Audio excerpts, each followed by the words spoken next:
Hey guys, this is just another short video to show the finished product. I wasn't gonna add the ivy, but at the very last minute I decided to, and I'm kind of glad that I did now. You can see my bug motel in the back, my driftwood pieces overlapping, more ivy, and down.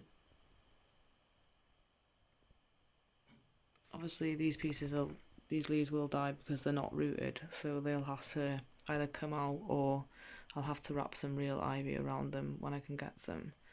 But for now, that's finished, and tomorrow I'll add the insects. So for now, peace out, and I will see you guys for part 4 soon.